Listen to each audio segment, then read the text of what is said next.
Bienvenue sur Africa 24 dans cette nouvelle édition du QG News. Voici les titres de l'actualité. Clôture du 29e sommet de l'Union africaine ce mardi 4 juillet à Addis Abeba en Éthiopie. Le président en exercice de l'organisation, Alpha Condé, a conclu cette rencontre panafricaine par un discours. Vous l'entendrez dans cette édition. Formation d'une nouvelle coalition de l'opposition en Guinée. 3 partis se sont réunis au sein d'une nouvelle alliance dénommée le Front pour l'alternance démocratique. Et l'Assemblée générale élective pour la présidence de la Fédération nigérienne de football se tiendra le 16 juillet. 2 candidatures ont été retenues. Nous y reviendrons dans cette édition. Le 29e sommet de l'Union africaine s'est achevé ce mardi 4 juillet à Addis Abeba en Éthiopie.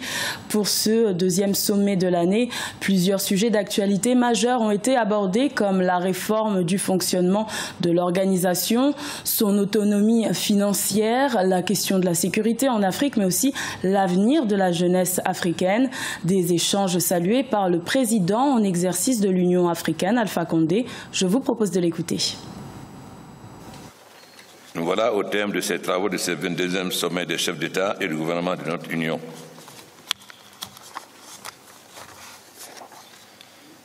Ces travaux, dois-je dire, se sont déroulés dans un véritable climat de fraternité et de solidarité, caractérisé par notre détermination commune à trouver des solutions viables et durables aux défis qui interpellent notre continent.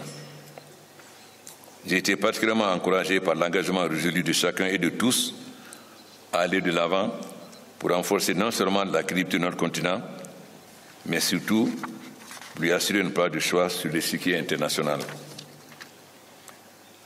Les réformes que nous avons adoptées et que nous continuerons à adopter qualifient d'ores et déjà le fonctionnement de notre organisation dans la perspective de la rationalisation de ses méthodes de travail et du renforcement de la voix de l'Afrique, qui désormais parle d'une seule voix.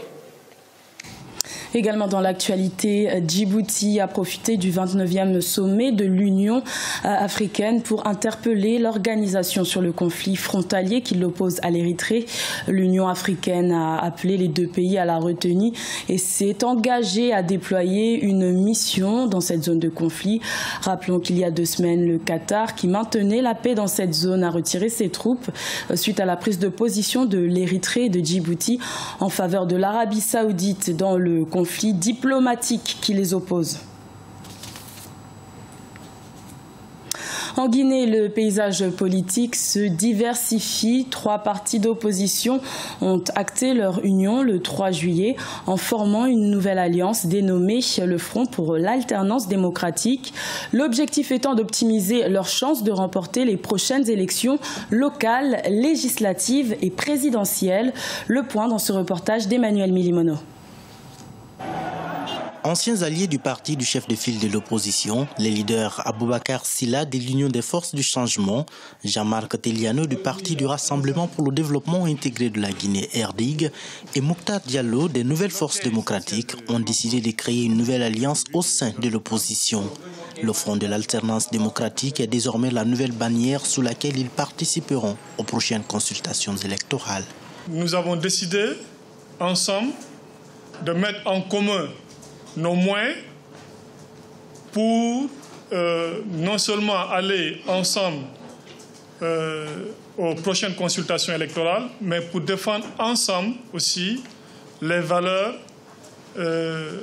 auxquelles nous croyons. La signature du protocole d'accord de cette nouvelle alliance électorale a eu lieu ce jeudi 29 juin 2017 au siège de l'Union des forces du changement. Les 3 membres revendiquent néanmoins leur appartenance à la grande famille de l'opposition républicaine. Il s'agit tout simplement d'une alliance, d'un front de partis politiques qui ont décidé de prendre leur destin en main, qui ont décidé de s'assumer, qui ont décidé de marquer leurs différences par rapport à d'autres et de ne pas épouser systématiquement les points de vue ou les positions qui sont exprimées par tel ou tel parti politique. Cette nouvelle alliance composée de 3 partis politiques sera dirigée par celui qui est jusque-là le porte-parole de l'opposition républicaine, Aboubacar Silla, président de l'Union des forces du changement UFC. Ses membres entendent se soutenir mutuellement lors des prochaines élections locales, législatives et présidentielles en vue.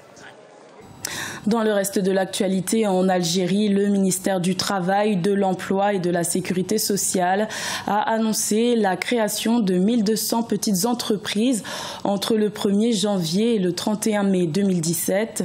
Des entreprises créées par des diplômés de la formation professionnelle et de l'apprentissage. Selon les statistiques de l'Agence nationale de l'emploi, plus de 80% des élèves des formations professionnelles et de l'apprentissage trouveraient un emploi moins de 6 mois après l'obtention de leur diplôme. Au Niger, l'Assemblée générale élective pour le renouvellement du comité exécutif de l'instance suprême du football se tiendra le 16 juillet. 6 prétendants ont fait acte de candidature pour présider la Fédération nigérienne de football, mais seulement 2 ont été retenus par la commission électorale. Plus de détails dans ce reportage de notre correspondant Sadou Alizé Mokhtar. Le colonel-major Djibrilla Ima Amidou Dipelé, président sortant et candidat à sa propre succession, et le député Salifou Mayaki sont les 2 candidats en lice pour la présidence de la Fédération nigérienne de football. C'est l'annonce faite ce lundi 3 juillet 2017 à Niamey par la commission électorale mise en place pour le renouvellement du bureau de l'instance du football nigérien en fin de mandat. Pour nous, au niveau de la commission électorale, pour l'instant, nous avons 2 candidats à lice. Le colonel Djibrilla Ima Amidou et M. Amadou Salifou Mayaki. Pour l'instant, je dis bien au niveau de la commission électorale, étant entendu que c'est les 2 candidatures que nous avons validées. Les candidatures de Aziz Ima Soulé, Oumarou Amadou Saleh, Aliou Amadou Maïga n'ont pas été validées. Pour cause, elles ne sont pas conformes aux dispositions statutaires et du code électoral de la FENIFOOT. Seni Mereda s'est lui désisté à la dernière minute, selon la commission. Les 2 autres que nous avons invalidés disposent encore de voies de recours devant la commission de recours. Et nous l'avons fait savoir à ces candidats parce que nous leur avons envoyé des notifications par voie du ils sont tous informés. Et au-dedans, ils savent qu'ils ont aussi un recours. Ils ont le droit de faire un recours devant la commission de recours. L'Assemblée générale élective de la FENIFOOT se tiendra le 16 juillet 2017 à Maradi, au sud du Niger. Depuis sa création en 1972, la FENIFOOT a connu 9 présidents. Aujourd'hui, la FENIFOOT est constituée de 108 membres actifs, dont 14 clubs de première division et 94 clubs de deuxième division. Un reportage de Sadou Alizé Mokhtar commenté par Siamlo Victoria Sedji. Ce journal a été réalisé par l'ensemble de la rédaction. Merci de votre fidélité. Retrouvez dans un instant une nouvelle édition de l'information sur Africa 24.